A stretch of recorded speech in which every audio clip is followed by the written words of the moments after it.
Assalamualaikum warahmatullahi wabarakatuh. Ya Rabbi bil Mustafa al-maqasidana waghfir lana ma madha ya wasi'al karami.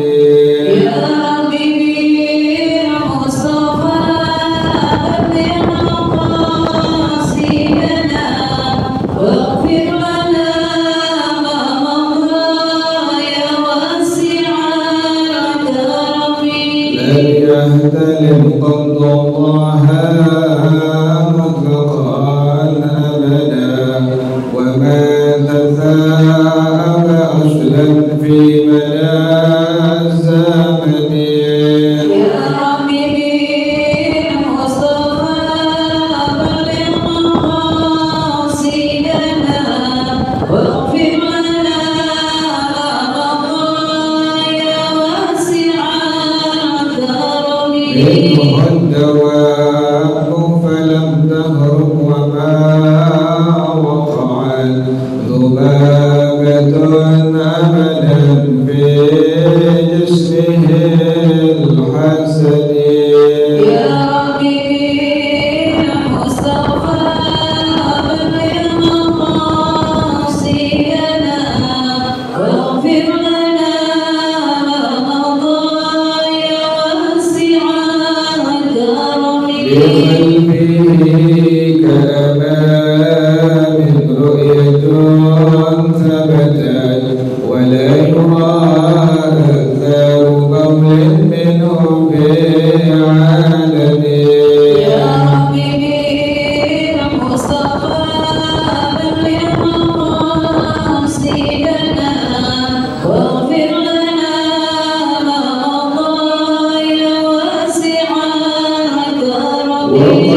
وقلبه لم ينم والعين قد نعست ولا يرى زله في الشمس ضافاطن. يا ربي بالمصطفى بلغ مقاصدنا واغفر لنا ما مضى يا واسع كلماه قد علتا قوما إذا جلسوا إن الولادة سفيانا بماختتني. يا ربي بالمصطفى بلغ مقاصدنا واغفر لنا ما مضى يا واسع هذه الخصائص فخذها تكون آمنا من شر نار وسراق ومن محن. يا ربي بالمصطفى بلغ مقاصدنا واغفر لنا ما مضى يا واسع مولاي صل وسلم دائما أبدا على حبيبك خير الخلق كلهم. يا ربي بالمصطفى بلغ مقاصدنا واغفر لنا ما مضى يا واسع محمد سيد الكونين والثقلين والفريقين من عرب ومن عجم. يا ربي بالمصطفى بلغ مقاصدنا واغفر لنا ما مضى يا واسع ومن تكن برسول الله نصرته إن تلقه الأسد في أجامها تجري.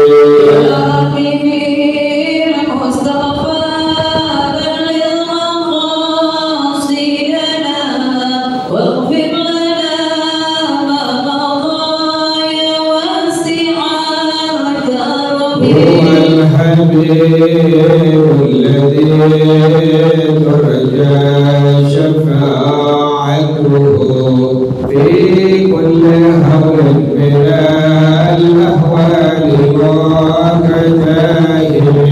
يا ربي المصطفى بلغ مقاصدنا واغفر لنا ما مضى يا واسع الكرم. ولنبيك رسول الله جاهك به إذ الكريم تجلى باسم منتكب.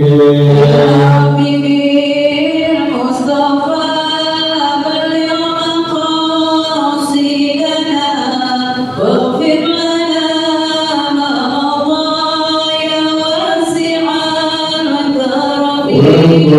وكلهم من رسول الله ملتمس غرفا من البحر أو رشفا من الديم.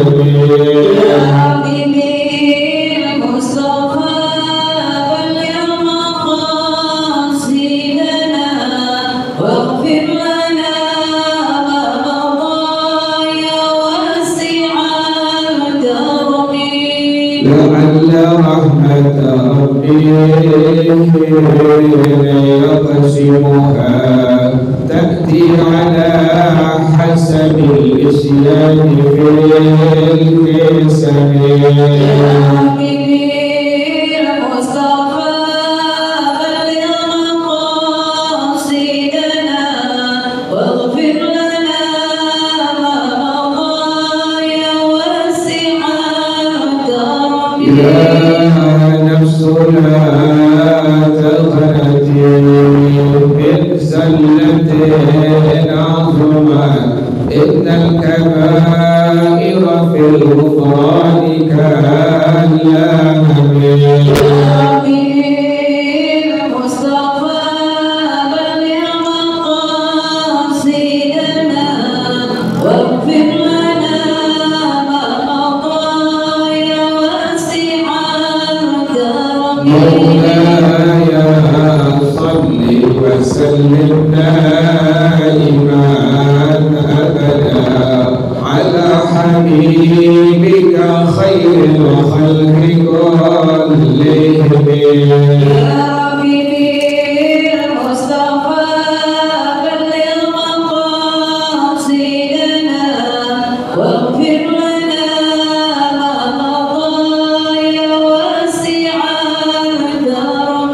اللهم صل وسلم وبارك عليه وعلى آله رسول الله صلى الله عليه وسلم ثم إلى أرواح آبائه وإخوانه من الأنبياء والمرسلين والصحابة أجمعين والتابعين لهم بإحسان إلى يوم الدين والعلماء العاملين ثم إلى أرواح آبائنا وأمهاتنا وأجدادنا وجداتنا ومشايخنا ومؤلفين في الدين ولجميع المسلمين والمسلمات والمؤمنين والمؤمنات استغفر شيخنا ورب أرواحنا الحبيب عبد الرحمن بن أحمد السكري استغفر شيخنا ورب أرواحنا الحبيب علي بن الحبيب عبد الرحمن السكري استغفر شيخنا ورب أرواحنا إليه يؤدي به الخير وإلى معلم فضل كتاب السيد محمد باشر بن عبد الله بن عبد الرحمن الفضل الحضرمي وأصولهم وفروعهم أن الله يتغشاهم بالرحمة والمغفرة أن الله يغفر لهم ويرحمهم ويعلي رجالهم بالجنة ويعين علينا من بركاتهم وأسرارهم وأنوارهم وعلومهم ونفحاتهم وكراماتهم وإمدادهم بالدين والدنيا والآخرة الفاتحة على هذه النية وعلى كل نية صالحة جالبة لكل خير نافعة لكل شر وإلى حضرة النبي محمد صلى الله عليه وآله وصحبه وسلم. الفاتحة. أعوذ بالله من الشيطان الرجيم. بسم الله الرحمن الرحيم. الحمد لله رب العالمين الرحمن يوم الدين إياك نعبد وإياك نستعين اهدنا الصراط المستقيم صراط الذين أنعمت عليهم غير المغضوب عليهم ولا الضالين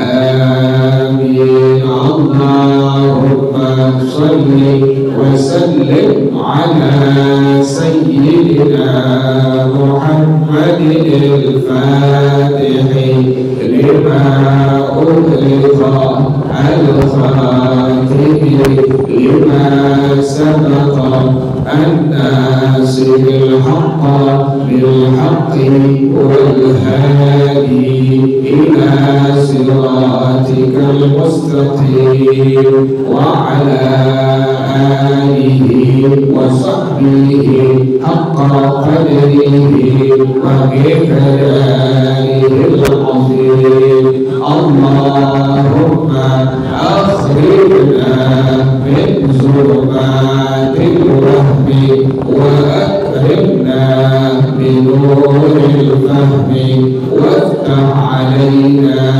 بمعرفة العلم وحسن أخلاقنا بالحلم وسهل لنا أبواب فضلك وانشر علينا من خزائن رحمتك يا أرحم الراحمين. أجل سمعه إذا صلى يوميا. بسم الله الرحمن الرحيم.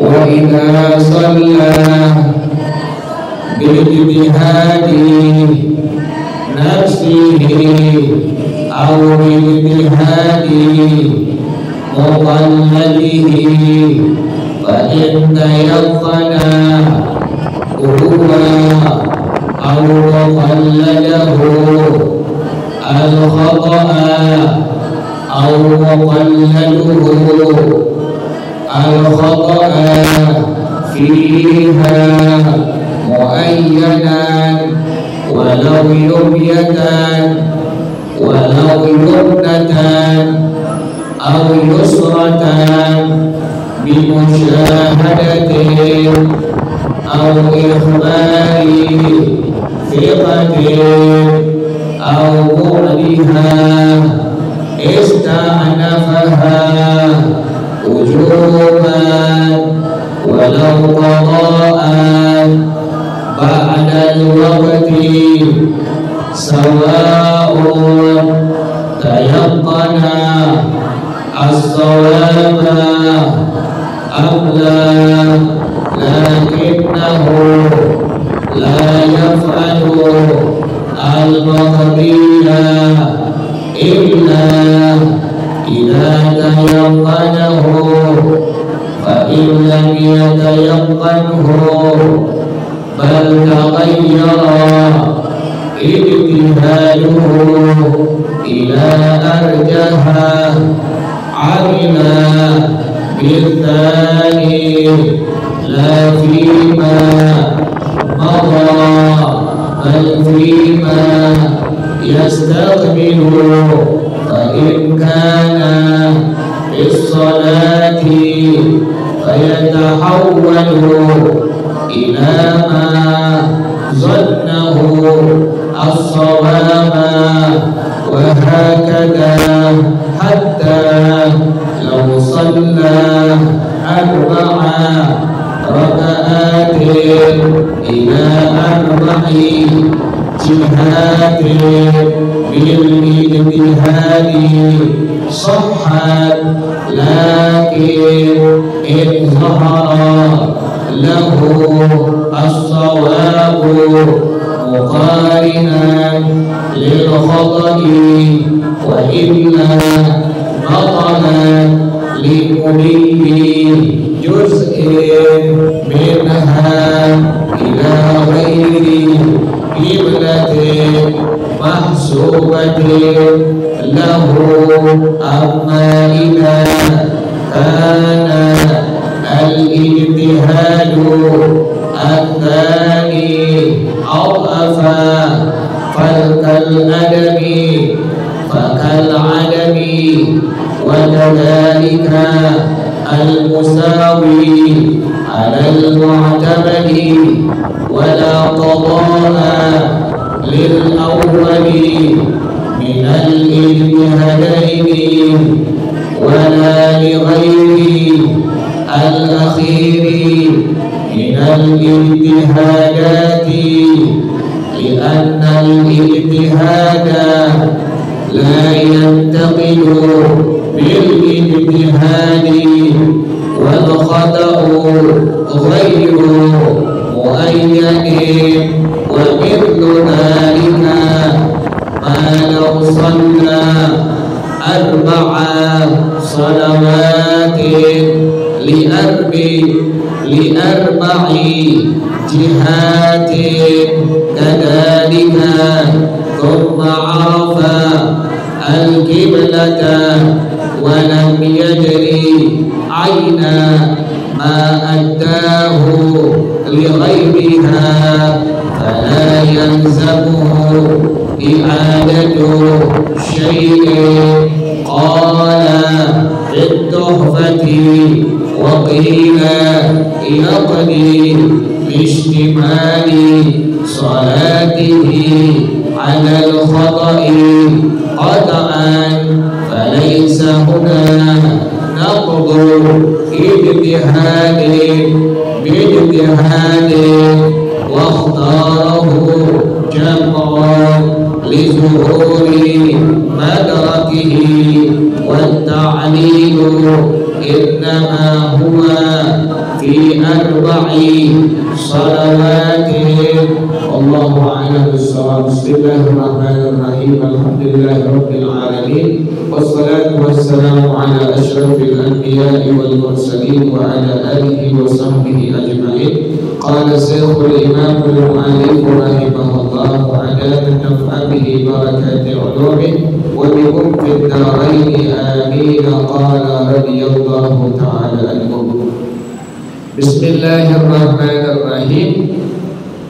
وإذا صلى باجتهاد نفسه, kalau seandainya ada orang yang sholat dengan ijtihadnya sendiri untuk menentukan arah kiblat, ibu bisa dan tahu arah kiblat dengan dalil, itu disebut ibu sholatnya dengan hasil ijtihad ibu sendiri. Jadi bukan ikut-ikutan kepada ijtihad orang lain. Au bijtihadi muqalladihi, atau ibu sholatnya dengan ijtihad orang yang ibu ikutin. Ada muqallad, ada muqallid ya Bu ya. Kalau kita disebutnya muqallid, kita orang yang ikut dalam madhab al-Imam Asy-Syafi'i rahimahullah ya Bu ya. Imam Asy-Syafi'i disebut muqallad, yang disebut al-mujtahidul mutlaq. Nah, kalau seandainya ibu sholatnya dengan ijtihad ibu sendiri, ibu tahu arah kiblat dengan dalil. Atau yang kedua, ibu sholatnya itu hasil ijtihad orang yang ibu ikutin, disebut muqallad ya Bu ya. Kalau ibu disebut muqallid, lamnya kasrah kalau kita. Kalau orang yang diikuti disebut muqallad.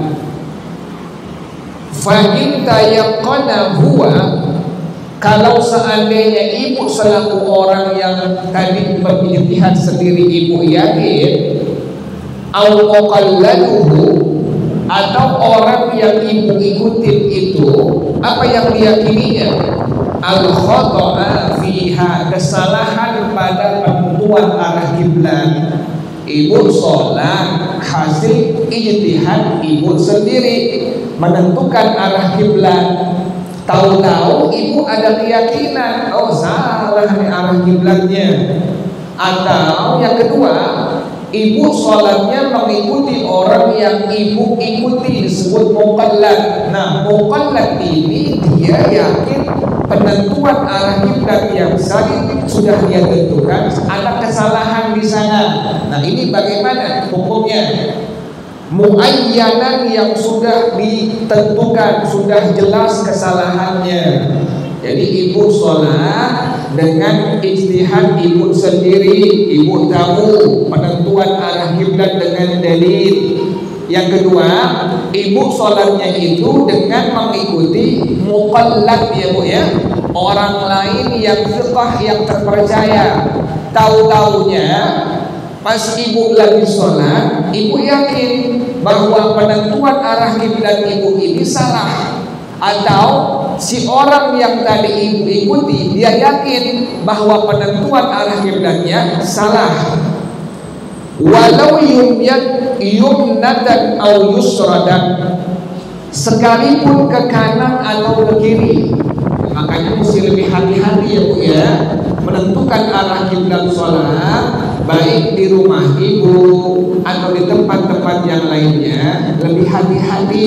Kenapa demikian? Karena menentukan arah kiblat ini, waktu kita sholat, kita sejajar atau menjurus kepada arah kiblat, menghadap arah kiblat adalah termasuk daripada syarat sah sholat ibu. Kalau sampai demikian ya bu ya, kalau seandainya dia yakin ibu udah sholat dengan penentuan ijtihad ibu sendiri, penentuan arah kiblatnya ibu tahu dalilnya, ibu ngerti sudah, ibu tentukan arah kiblatnya. Pas ibu lagi sholat, tahu-tahu ibu yakin, ya salah nih, bukan lurus ke arah depan, tapi agak miring ke arah mana bu? Ke sebelah kanan, atau miring ke arah sebelah kiri.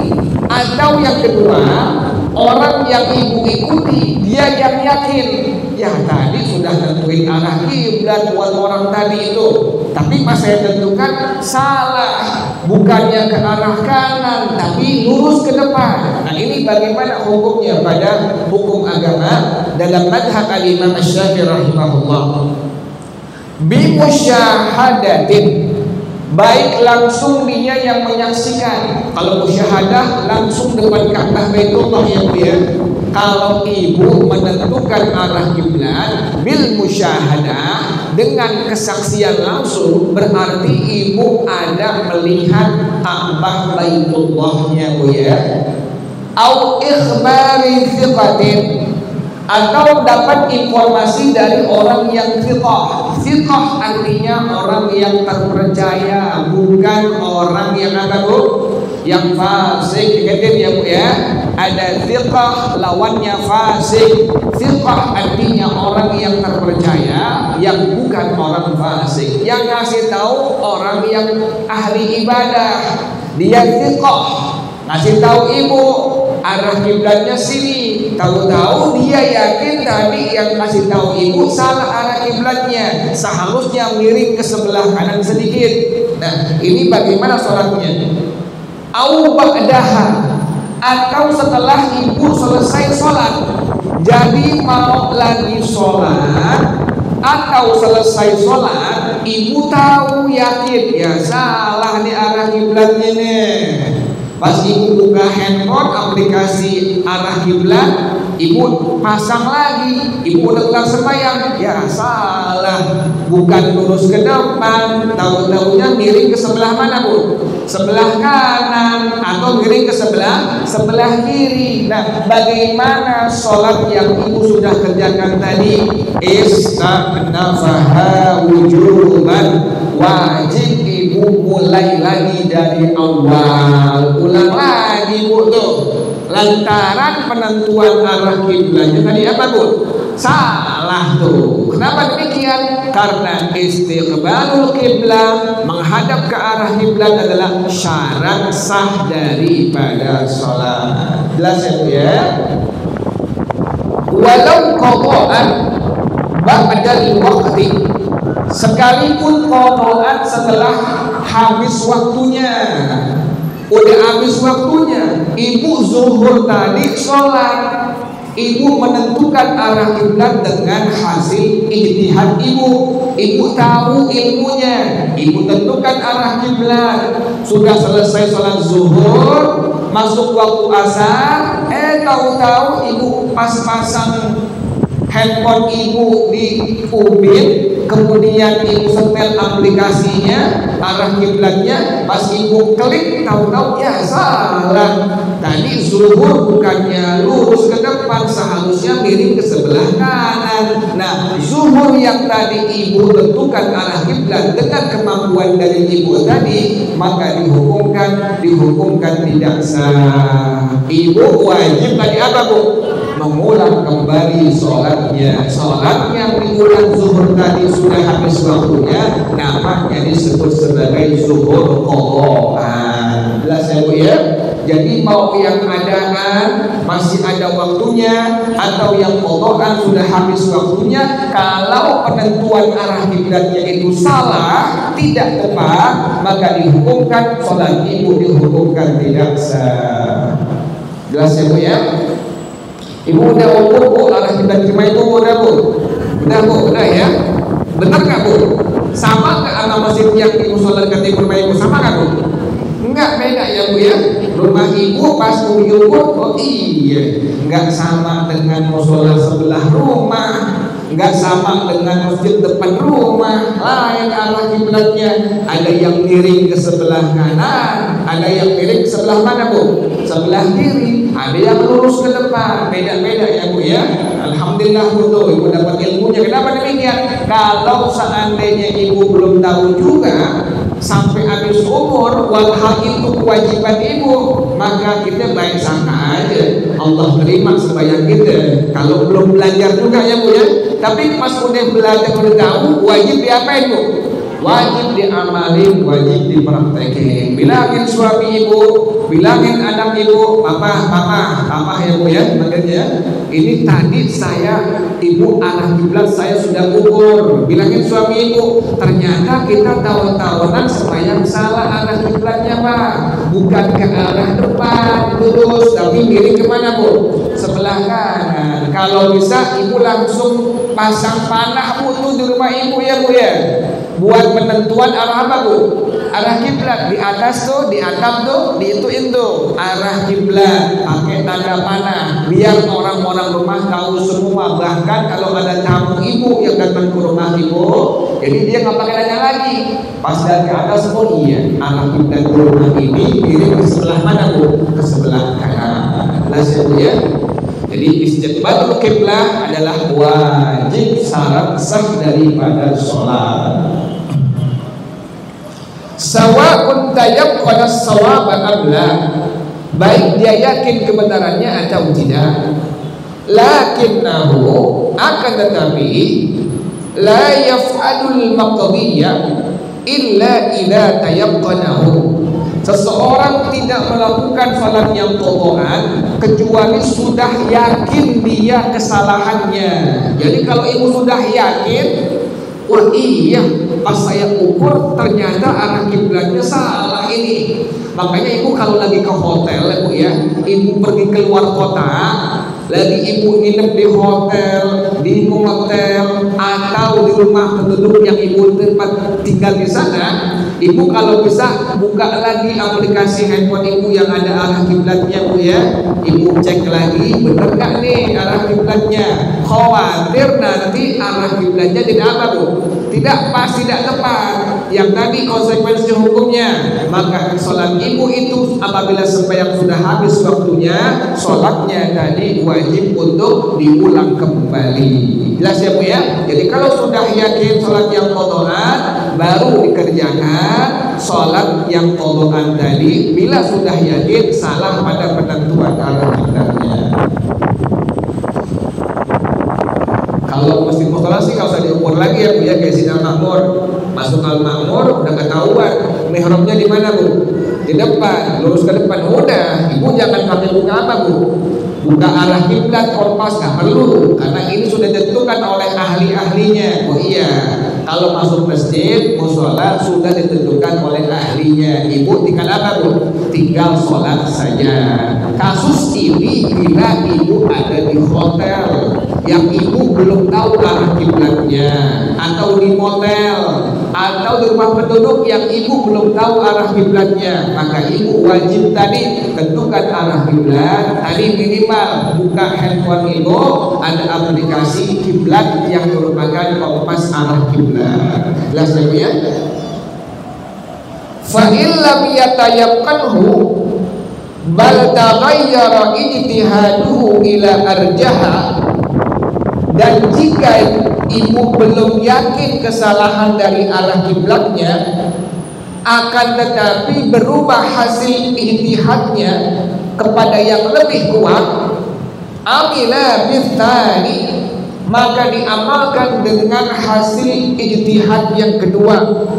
La fi ma madha, bukan untuk sholat yang telah dikerjakan, bal fi ma yastaqbilu, akan tetapi untuk sholat yang berikutnya. Misalnya tadi zuhur ibu nginep di hotel misalnya Bu ya, ibu nggak tahu arah kiblat, ibu sudah buka aplikasi handphone, kompas arah kiblat, sudah ibu tentukan arah kiblatnya lurus ke depan, ibu sholat zuhur lurus ke depan, ya Bu ya. Kemudian pas sembahyang asar ibu buka lagi, ada yang lebih kuat lagi, yang lebih akurat lagi Bu nih. Oh, lebih akuratnya miring sedikit doang ke arah kanan, sedikit doang ke arah kanan. Ibu boleh amalkan hasil ijtihad ibu yang kedua ini untuk sholat asar ibu. Jelas ya Bu ya? Yang zuhur tadi sudah apa Bu? Sudah sah. Kenapa demikian? Ibu sudah menentukannya dengan dalil ya Bu ya. Zuhur ibu sebelum sembahyang ibu buka handphone, aplikasi handphone ibu yang ada kiblatnya, arah kiblatnya ibu buka, ibu sudah ukur, ibu sudah tentukan, oh iya arah kiblat di tempat ini lurus ke depan. Ibu sholat zuhur, menjelang asar udah jam 2:30, ibu buka lagi handphonenya, kompas arah kiblat, ternyata lebih akurat lagi. Ke arah mana Bu tadi Bu? Miring ke sebelah kanan. Ini bagaimana? Sholat zuhurnya? Sholat zuhurnya dihukumkan sah. Nah, pendapat yang lebih akurat tadi yang ibu ukur untuk yang kedua kalinya dipakai nanti untuk sholat fardu apa Bu? Fardu asar. Jelas ya Bu ya? Jadi silahkan diperbolehkan seperti itu. Kan kadang-kadang suka begitu ya Bu ya. Oh, lurus ke depan, zuhur ibu kerjain, sudah dengan ilmu ibu kerjakannya. Pas 2:30 sebelum asar ibu ukur lagi, ternyata miring sedikit ke arah kanan. Bagaimana zuhurnya? Zuhurnya dihukumkan sah. Dan pendapat yang lebih akurat tadi, yang kedua tadi, penentuan arah kiblatnya ibu boleh pakai, tapi nanti untuk apa Bu? Sholat fardu asar. Jelas ya Bu ya? Jadi bukan sholat sembarangan ya Bu ya. Memang sudah dengan apa Bu? Dengan ilmu, dengan dalil. Tadi yang diulang adalah kalau seandainya ibu ternyata yakin kesalahannya. Kalau ini tidak yakin kesalahannya, yang pertama benar, yang kedua apa Bu? Benar juga. Yang pertama zuhur ibu sudah benar menentukan arah kiblatnya dengan dalil, lurus arah ke depan.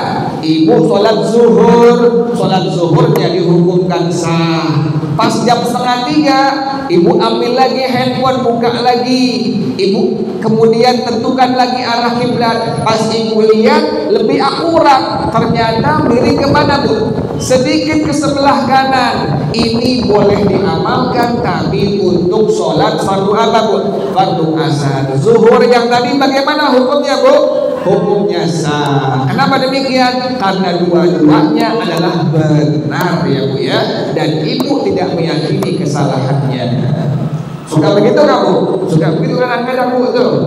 Coba deh, ibu ambil handphone ibu dengan handphone suami ibu, itu kadang-kadang suka beda sedikit Bu tuh. Pas dilihat, oh suami ternyata arah kiblatnya miring ke sebelah kanan sedikit, itu boleh diamalkan. Salat yang pertama dihukumkan sah, yang kedua berikutnya nanti diamalkan untuk tadi penentuan arah kiblat yang lebih akurat tadi. Jelas ya Bu ya? Fa in kana fis salati, maka jika dalam kondisi ibu sholat, fayatahawwalu ila ma zannahu as-sawaba wa hakadha, maka ibu berpindah kepada arah kiblat yang ibu yakini itu itu adalah benar. Kalau pas lagi sembahyang pun pas lagi sembahyang ibu sudah ukur sebelumnya, arah kiblatnya lurus ke depan, ya Bu ya. Rakaat yang pertama Bu pas ibu bangun ke rakaat yang kedua, suami iseng ukur arah kiblatnya, ternyata miring kemana Bu? Sebelah kanan. Suami bisikin ibu, arah kiblat miring dikit ke sebelah kanan. Ibu langsung apa? Langsung mingser kemana Bu? Ke sebelah kanan. Batal nggak sembahyang ibu? Nggak batal. Kenapa demikian? Ijtihad yang pertama dihukumkan benar, yang kedua dihukumkan apa? Juga benar. Jelas ya Bu ya? Tapi jarang begini Bu ya. Kalau kejadian ya Bu ya, kalau kejadian sama-sama udah ngerti, ibu sudah ngerti arah kiblat, suami juga udah ngerti apa Bu? Arah kiblat. Pas main ke sebuah daerah, suami ibu nggak tahu arah kiblat, ibu pun nggak tahu arah kiblat, langsung buka aplikasi handphone, ibu ketik, kemudian ibu langsung setting, langsung ibu buka, ibu ukur arah kiblatnya, ibu yang ukur arah kiblatnya lurus ke depan, ibu sembahyang zuhur 1 rakaat, bangun ke rakaat yang kedua, suami juga ukur juga arah kiblatnya. Kata suami miring kemana Bu?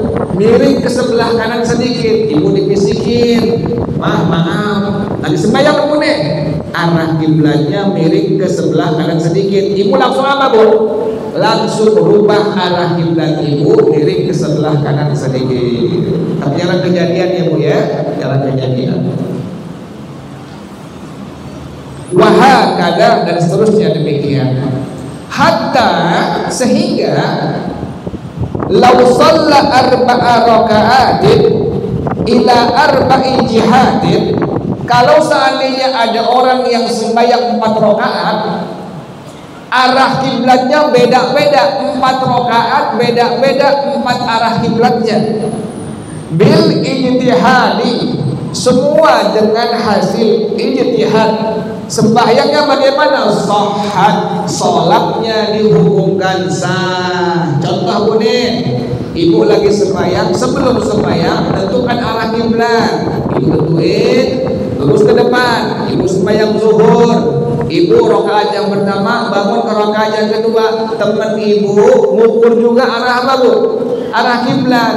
Udah tahu dia arah kiblatnya miring ke sebelah kiri, ibu dibisikin, dibilangin arah kiblat miring ke sebelah kiri, ibu langsung apa Bu tuh? Langsung ke sebelah kiri. Ibu udah kelar rakaat yang kedua, bangun ke rakaat yang ketiga, teman ibu yang kedua ukur juga arah kiblat, dibilang apa? Miring ke sebelah kanan. Dibisikin arah kiblat miring ke sebelah kanan, ibu langsung ubah lagi Bu tuh, dari ke sebelah kiri miring ke sebelah mana Bu? Sebelah kanan. Bangun dari rakaat ketiga keempat, teman ibu yang ketiga ngukur juga arah kiblat, dibilang enggak lempeng sekarang. Ibu langsung rubah sembahyang ibu, lurus lempeng. Sah nggak sembahyangnya Bu? Sah sembahyangnya, enggak batal ya Bu ya. Kenapa demikian? 4-4-nya adalah hasil ijtihad. Jelas ya Bu ya? Ini jarang kejadian Bu, tapi kalau kejadian jadi sah sembahyang ibu. Udah ngerti? Oh iya udah ngerti. Teman ibu ngaji, ibu juga ngaji, masing-masing pada bawa handphone. Ibu ukur sebelumnya tuh handphone tuh arah kiblatnya, ibu hasil handphone ibu lurus arah kiblatnya. Sembahyang rakaat yang pertama, bangun ke rakaat yang kedua, teman ibu juga ukur juga, dibilang maaf sebelah kanan miring, dimiring juga. Nah seperti itu sampai rakaat yang keempat terakhir dengan arah kiblat yang berbeda-beda, dihukumkan sholatnya adalah sah. Jelas ya Bu ya? Jadi nggak batal ya Bu ya? Kok nggak batal? Karena semuanya hasil apa tahu tadi Bu? Hasil ijtihad, semuanya dalam kebenaran. Jarang yang begini ya Bu ya, jarang ya. Tapi kalau kejadian demikian, ibu sudah tahu hukumnya, bahwa sembahyang ibu dihukumkan sah pada hukum agama, pada hukum syara.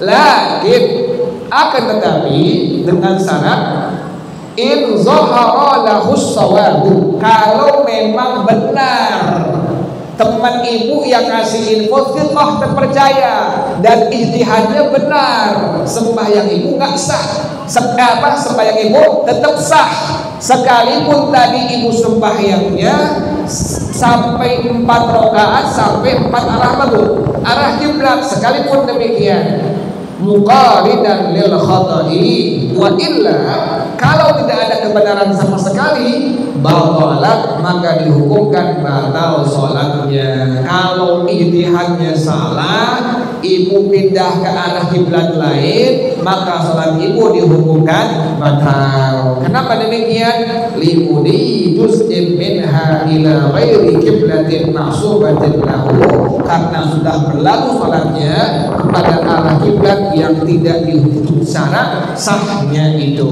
Jelas ya Bu ya? Jadi kalau seandainya ibu sampai sembahyang 4 rakaat dengan 4 arah kiblat yang berbeda-beda, semuanya hasil ijtihad yang benar, maka dihukumkan sholat ibu dihukumkan sah dan tidak batal pada hukum agama dalam madhab Imam Syafi'i rahimahullah. Wallahu a'lam bishawab. Kata ibu bacaannya bersama insyaallah sampai amma idza kana ijtihadu amafah. Al-Fatihah.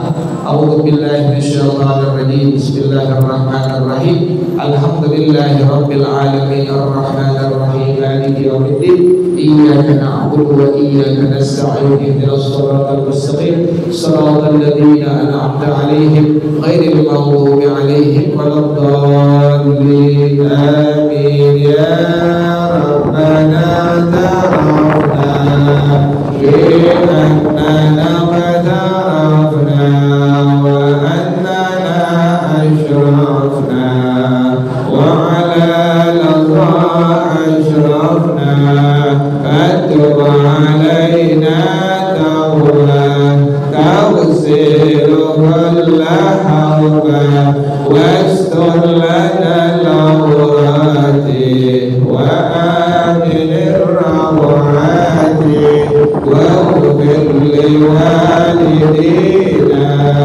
ربي ومولودينا والأهل والإخوان وسائر الخلان وكل ذي محبة أو زيارة أو صحبة والمسلمين أجمعين. آمين ربي أسمع فضلا وجودا منا لا باكتساب منا بالمصطفى الرسول نحظى بكل سرور صلى وسلم ربي عليه أدى الحق والآل والأصحاب عداد نفس الصحب والحمد لله بالبدء والتنهي. Ibu saya undang ya Bu ya, hadir Bu besok maulid sekaligus haul orang tua saya di Mahat Sadaqatullah Bu. Rebu besok ya Bu ya. Sekarang Senin ya Bu ya. Senin, Selasa, Rebu besok ya. Lusa ya Bu. Senin, Selasa, Rebu akan datang. Rebunya Bu ya. Sekarang Senin ya Bu ya. Selasa, Rebu pagi jam 6 sampai jam 8 Bu saya undang acara maulid sekaligus haul orang tua saya, kakek saya Bu ya. Jam 6 pagi sampai jam 8. Ibu yang ada waktu yang sehat silakan datang ya Bu ya. Rebu besok insyaallah jam 6 sampai jam 8. Subhanallahumma wa bihamdika asyhadu an la ilaha illa anta astaghfiruka wa atubu ilaik. Hadanallahu. Assalamualaikum warahmatullahi wabarakatuh.